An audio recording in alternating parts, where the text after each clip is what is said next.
I think when we look at the definitions, every single country throughout the world has a very different definition of SMEs. This is one of the areas that even as Kenyans, we haven't really been able to crack. How do we define our SMEs? And the importance of definition is so that we can actually address the areas. Today, I would like to just maybe suggest another definition. That is, we have startups. We all know about startups. We all know how they tend to fail within the first 2 years. We have what we call survivors, which I think are the majority of our MSMEs. You know, they're actually surviving. They're not thriving and they're not growing.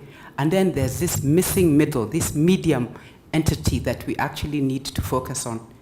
And when you look at even the data, for instance, if you look at manufacturing, and I'm sure we've seen some of the data there, we have a very strange situation there, where we have a situation where only 5% of our big companies, only 5% contribute over 65% of the output in manufacturing. And then we have the converse, where only 20% is represented by 95 MSMEs. So we have 95 SMEs who are not producing to the level and the capacity that they should do. There's more dialogue that is required between all of us, but I also want to throw a challenge to SMEs who, many of them are here and organized in associations. Those associations need to be stronger. And I know that the chairs of 2 of them are here. They need to be more organized. When we go to those associations, we're never able to get data. We don't know how many of you are medium, how many of you are large. You know, we need to see you becoming more cohesive so that we can dialogue with you. Productivity is a problem. You find that somebody can actually be able to sit the whole day, and specifically I can talk about career core. You find that somebody is able to just manufacture a few shoes. There's the whole day, a few pairs of shoes. This is not, we cannot compete. We cannot compete with China. We cannot compete with India and so on and so forth. We also talk about quality, the quality of the products, because what we talk about Juakali, when we talk about Juakali, Juakali is basically a name for a shortcut or something that is not of the international quality. So we have a challenge on quality. We also have challenges about branding. These people actually, what they do, they just quickly make a product. They just want to make ends meet out of it. And so they don't have the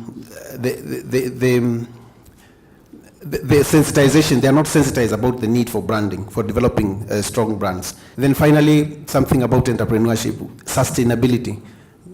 We've had 90% of MSMEs fail. So we don't want to, it's not a good picture, because a lot of times they fail, and when the MSME fails, it's a loss to a family, because that's what they were depending on. We did a study funded by JICA, and we found that at least the best way to serve Nairobi as we require a market for every 25,000, at least a trading or an MSME facility for every 25,000 people. Now, that works out to about 300 markets. Right now, Nairobi County, as we speak, we just have about 50 markets. So we have a big deficit of markets and trading spaces. The Nairobi County Markets Marshall Plan, we are going to build more than 200 markets. We are in the process of identifying the spaces. We are identifying the lands.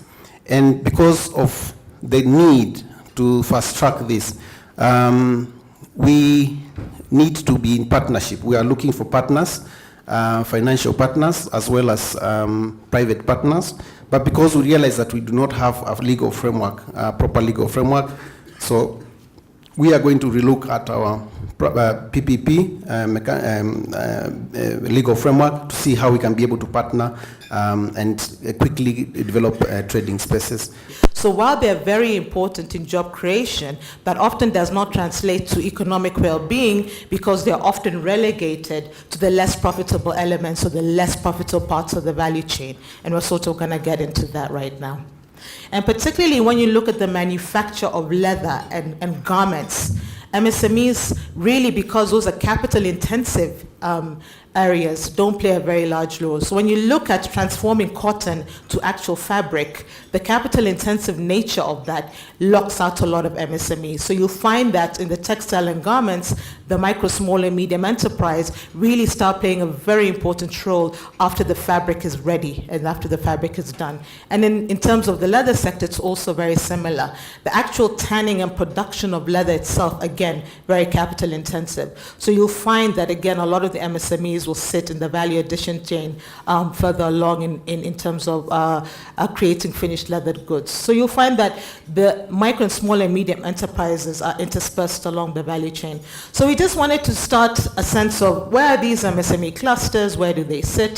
This you'll be able to see a lot more clear in the report itself. One of the key things that obviously came up as we were doing this research is that there's been no real mapping of MSME activity in Kenya, not in any comprehensive manner and not in any sector. So certainly when you look at textiles and garments and leather, you don't really know the intensity of activity of micro and small medium enterprise in terms of the geographical map and in terms of the clusters.